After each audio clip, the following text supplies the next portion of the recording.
కథ పేరు సీమంతిని. పూర్వం చిత్రవర్మ అని ఒక రాజుండేవాడు. ఆయనకు వరుసగా 8 మంది కొడుకులు పుట్టిన మీదట ఒక కూతురు పుట్టింది.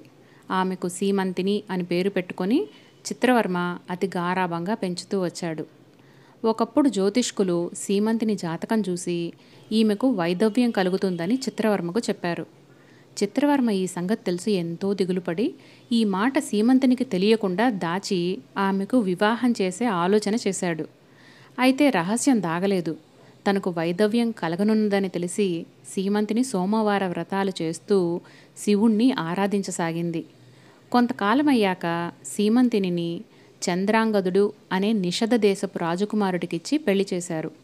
ఈ చిత్రాంగదుడు నలదమయంతుల మనమడు, ఇంద్రసేనుడి కొడుకు. పెళ్ళి అయినాక అల్లుణ్ణి తన ఎంటనే ఉంచుకొని చిత్రవర్మ 1000 కళ్ళతో కాపాడుతూ వచ్చాడు. ఒకసారి చంద్రాంగదుడు సపరివారంగా ఒక నావలో ప్రయాణమైపోతుండగా పెద్ద గాలివాన వీచి పడవ కాస్త నీటిలో మునిగిపోయింది. నీటిలో మునిగిపోయిన చిత్రాంగదుణ్ణి కొందరు నాగకన్యలు చూసి తమ వెంట పాతాళలోకానికి తీసుకుపోయారు. నాగరాజైన తక్షకుడు చిత్రవర్మకు మిత్రుడు. అందుచేత చిత్రవర్మ అల్లుడైన చంద్రాంగదుడికి చక్కని ఆతిథ్యమిచ్చి తమ లోకంలో 3 ఏళ్ల పాటు ఉంచుకున్నాడు. నావలో ప్రయాణమై వెళ్ళిన తన భర్త తిరిగి రాకపోయేసరికి జోస్యం నిజమైందనుకొని సీమంతిని అలంకారాలు తీసేసి శివుణ్ణి మాత్రం నిష్టగా ఆరాధిస్తూ వచ్చింది. ఒకనాడు చంద్రాంగదుడు తక్షకుడితో, నేను వచ్చి చాలా కాలమైంది, నా వాళ్ళు నా కోసం దుఃఖపడుతూ ఉంటారు, నాకిక సెలవిప్పించండి అని అడిగాడు. తక్షకుడు ఒప్పుకున్న మీదట నాగకన్యల సహాయంతో భూలోకానికి తిరిగి వచ్చాడు. భార్యాభర్తలు ఒకరినొకరు గుర్తుంచుకోవటం చాలా కష్టమైంది. తన భర్త చనిపోలేదని తెలుసుకున్నాక సీమంతిని తాను చేసిన శివపూజే తన భర్తను కాపాడింది కదా అని అనుకుంది. నాగలోకం నుంచి తిరిగి వచ్చాక చంద్రాంగదుడు సీమంతిని వెంటబెట్టుకొని తమ నగరమైన నిషధకు బయలుదేరి వెళ్ళాడు. అక్కడ వాళ్ళిద్దరికీ మరొకసారి వైభవంగా వివాహం జరిగింది.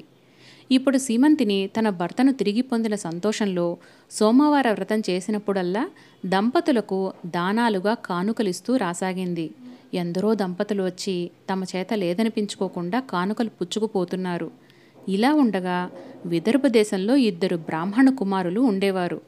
ఒకడి పేరు సోమవంతుడు, రెండోవాడి పేరు సుమేధుడు. వాళ్ళిద్దరూ ఒకే గురువు వద్ద చదువు పూర్తి చేసి తమకు పెళ్లిళ్ళు చేయమని తమ తల్లిదండ్రుల్ని అడిగారు. దానికి వాళ్ళ తల్లిదండ్రులు, మీ పెళ్ళిళ్ళు చేయటానికి మా దగ్గర డబ్బు లేదు, రాజు వద్దకు వెళ్ళి మీ విద్యలు ప్రదర్శించి రాజును మెప్పించి డబ్బు సంపాదించి పెళ్ళిళ్ళు చేసుకోండి అని అన్నారు. ఆ 2 కుర్రవాళ్ళు విదర్భరాజు వద్దకు వెళ్ళి తమకు ధన సహాయం చేయమని అర్థించారు. రాజు నవ్వుతూ, మీకు డబ్బు కావాలంటే దంపతుల్లాగా వేషాలు వేసుకొని నిషధ దేశపు రాణి అయిన సీమంతిని వద్దకు వెళ్ళండి, ఆమె దంపతులు వస్తే అంతులేని డబ్బు బంగారము ఇస్తోంది అన్నాడు. ఇలాంటి మోసం ఎలా చేయటమా అని సుమేధుడు వెనకాడాడు కానీ సోమవంతుడు, మరేమీ పర్వాలేదు, దీనికింత ఆలోచన ఎందుకు, రాజాజ్ఞ పాటించడమే మన కర్తవ్యం అన్నాడు. తర్వాత సోమవంతుడు స్త్రీ వేషం ధరించాడు. అతను సుమేధుడు కలిసి దంపతులుగా నటిస్తూ సీమంతిని చేసే సోమవార వ్రతానికి వెళ్లారు. తమ మామూలు ప్రకారం వచ్చిన దంపతులందరికీ సీమంతిని కానుకలిచ్చి పంపింది. ఆ తర్వాత సుమేధుడు, మన మోసం బయటపడేలోగా మనం ఈ నిషధను వదిలిపోవటం మంచిది అన్నాడు.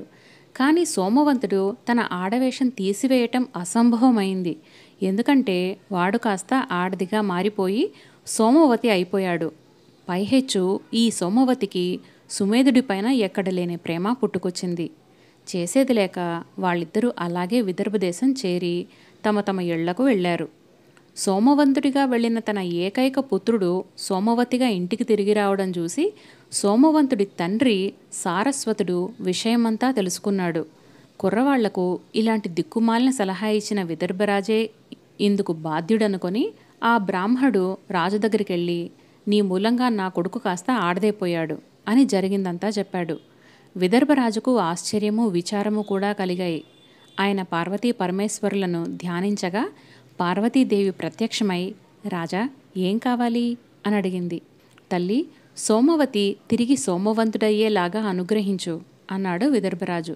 దానికి పార్వతీదేవి, అది అసాధ్యం, ఏ క్షణాన సోమవంతుడిని చూసి సీమంతిని ఆడది అని అనుకుందో ఆ క్షణానే అతను స్త్రీ అయిపోయాడు. సీమంతిని చేత దంపతి సత్కారం పొందిన వాళ్ళు దంపతులు కాక తప్పదు అంది. గత్యంతరం లేక తల్లిదండ్రులు సోమవతికి సుమేధుడికి పెళ్లి చేశారు. మరొక మంచి కథతో మళ్ళీ కలుద్దాం. నమస్తే.